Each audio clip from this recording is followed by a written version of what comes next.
تین بھائی ایک عیسائی بادشاہ کی قید میں آ گئے تھے، تینوں سگے بھائی تھے اور جوان بھی تھے۔ جوان زیادہ ہیں اس لیے خطاب کر رہا ہوں، اس کا مطلب یہ نہیں ہے کہ بوڑھوں کے لیے کوئی نصیحت نہیں، انسان ہے، نفس ہے تو سب کے لیے، سب کے لیے۔ تین جوان قید میں آ گئے، بادشاہ نے ان کو آفر دیا کہ میرے دین میں آ جاؤ، میں سپاہی بنا لوں گا، وزیر بنا لوں گا،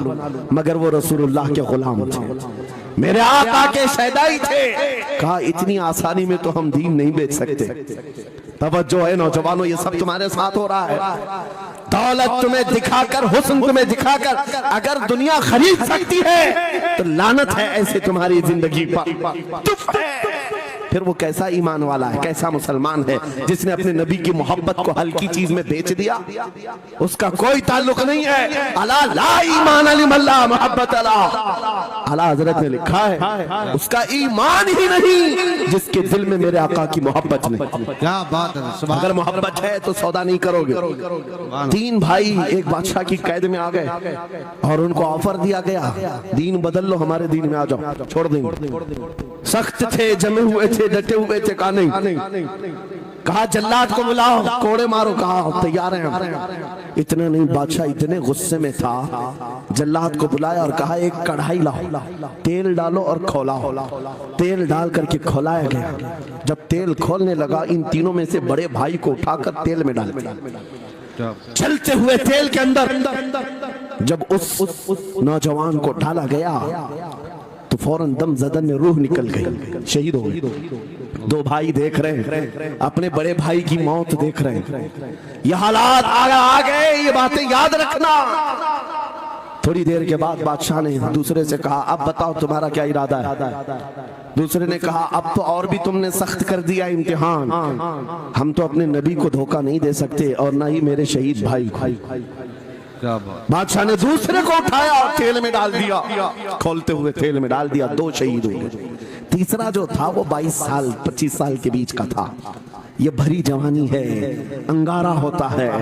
ہر نوجوان کو یہ لگتا ہے کہ یہ دن ہمارے عیش کے ہیں۔ دنیا میں جہاں چمکتی ہوئی چیز کو دیکھتا ہے دل دے بیٹھتا ہے، ماں باپ سے بھاگ جاتا ہے،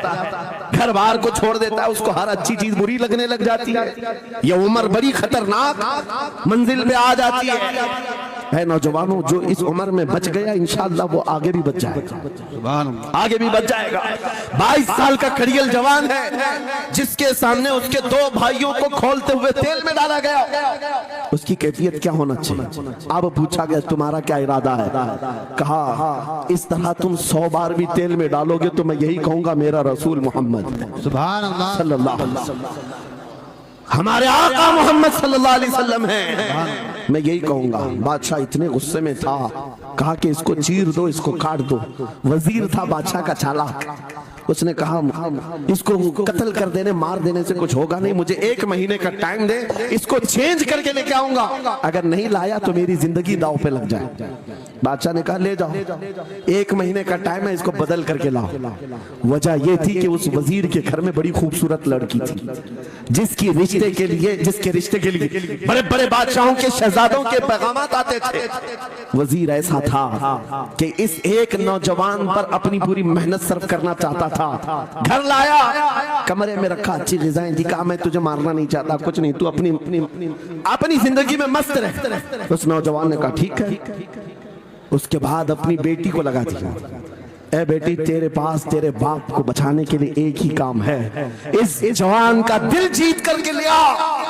بادشاہ سے جو چاہے تجھے دلا دوں گا۔ اس لڑکی نے کہا یہ تو چٹکی کا کام ہے میرا۔ جس کے پاس حسن ہوتا ہے اسے ایسا لگتا ہے ہر کسی کو اپنے دامے فریب میں پھنسائے گی، اتنا آسان نہیں ہے، ہر کوئی لٹو نہیں ہوتا۔ رات کو جب یہ لڑکی آتی، نوجوان مسلح بچھاتا سجدے میں چلا جاتا، اور وہ کھڑی رہتی بیٹھی رہتی، کھڑی ہوتی بیٹھی ہوتی، رات گزر جاتی، وہ اونگ اونگ کر چلے جاتی۔ کتنے دن ہو گئے، روزانہ وہ بات تک نہیں کرتا، سر تک نہیں اٹھاتا، اس کا سجدہ لمبا ہی ہوتا چلا جائے، جب وہ چلی جائے سجدے سے اٹھ جائے۔ مہینہ گزرنے کو آیا، تنگ آ گئی، کہا اس جوان کو اے نوجوان اے پتھر دل کے لڑکے ذرا اٹھ کر ایک بار مجھے دیکھ تو لے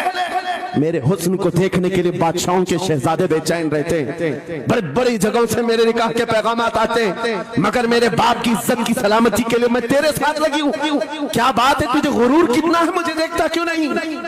نوجوان نے سر اٹھائے بغیر کہا بس تو اپنے مقصد میں کامیاب نہیں ہو سکتی واپس چلی جا اس لیے کہ ان آنکھوں میں ایک ہی حسن بس رہا ہے وہ آمینہ کے لال کا حسن ہے کیا بات ہے نعرہ تکبیر بس وہ ایک حسن بسا ہوا ہے بہت اور اس حسن کو دھوکہ نہیں دیا جا سکتا سبحان اللہ وہ خاتون کے دل میں اس لڑکی کے دل میں ایسی ہیبت طاری ہو گئی ایسی ہیبت طاری ہو گئی کپ کپانے لگ گئی اور کھڑی ہو کر کہنے لگی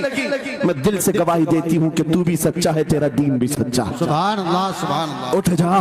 مجھے آزاد کر اس تمام واہیات زندگی سے میں تیرے ساتھ آنے کو تیار ہوں تیرے دین میں بھی اور تیرے نکاح میں بھی نوجوان کھڑا ہوا کہا کہ یہ ایمان لائی ہوئی اس خاتون نے کہا میں تیری بیڑیاں کھولتی ہوں میں یہاں سے جانے کا راستہ فراہم کرتی ہوں دنیا جس کو پھنسانے کے چکر میں تھی اکثر یہ دیکھا گیا ہے وہ خود اپنی گردن مصطفیٰ کے قدموں میں دینے کو تیار کیا بات ہے شرط اتنی ہے کہ محمد سے وفا تونے تو ہم تیرے ہیں یہ جہاں چیز ہے کہ اللہ و قلم تیرے ہیں سبحان اللہ سب تمہارا ہو سکتا ہے سب تمہارا ہوگا بس زندہ باد مرحبا میرے عزیزوں اب سنو آگے کی بات قلیو بھی فرماتے ہیں ان جوانوں کی حکایت کیوں سنا رہا ہوں یہ آنے والے حالات ہیں کہتے ہیں رات کی تنہائی میں اس خاتون نے اس نوجوان کی بیڑیاں کھول دی حجرے کا دروازہ کھول دیا اور اس کو لے کر کے نکل گئی کہا راستہ میں بتاتی ہوں سلطنت کی سرحدیں میں عبور کراتی ہوں پھر تیری مرضی اگر مجھے ساتھ رکھنا ہے تو لے چل اپنے دیار میں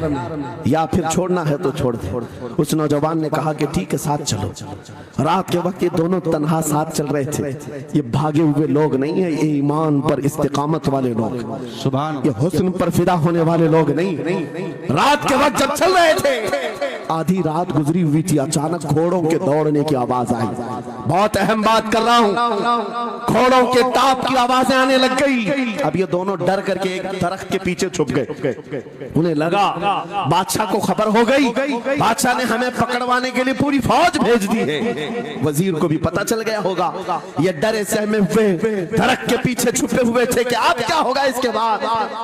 گھوڑوں کے دوڑنے کی آواز کم ہوتی گئی اور ان کے درخت کے آگے آ کر سارے گھوڑوں کی آواز رک گئی سب رک گئے اور یہ درخت کے باہر سر نہیں نکال رہے تھے باہر آئی ہوئی جماعت نے ان کا نام لے کر پکارا فلاں بن فلاں باہر آ جاؤ یہ نوجوان کہتا ہے جب میں باہر آ کر دیکھا یہ بادشاہ کی فوج نہیں تھی اس کے دونوں شہید بھائی پوری جماعت کے ساتھ گھوڑوں پر سوار ہیں سبحان اللہ جن کو بادشاہ نے کھولتے ہوئے تیل میں ڈالا تھا وہ گھوڑوں پر سوار آ رہے ہیں نوجوان دیکھ کر کے ہکا بکا رہ گیا پوچھا بھائی جان آپ کیسے آئے ان دونوں بھائیوں نے کہا اے ہمارے ننھے بھائی کیا تجھے پتا نہیں اللہ نے فرمایا وَلَا تَقُولُوا لِمَنْ يُقْتَلُ فِي سَبِيلِ اللَّهِ أَمْوَاتٌ بَلْ أَحْيَاءٌ وَلَكِنْ لَا تَشْعُرُونَ جو اللہ کی راہ میں مارے جائیں انہیں مردہ مت کہو وہ زندہ ہے تمہیں اس کا شعور نہیں یہ صرف تو ہمیں دیکھ رہا ہے پہچان رہا ہے تجھے پتا ہے یہ جو جماعت ہمارے ساتھ آئی ہے عام لوگوں کی نہیں یہ بدر خندق کے صحابہ کی جماعت ہے سبحان اللہ بہت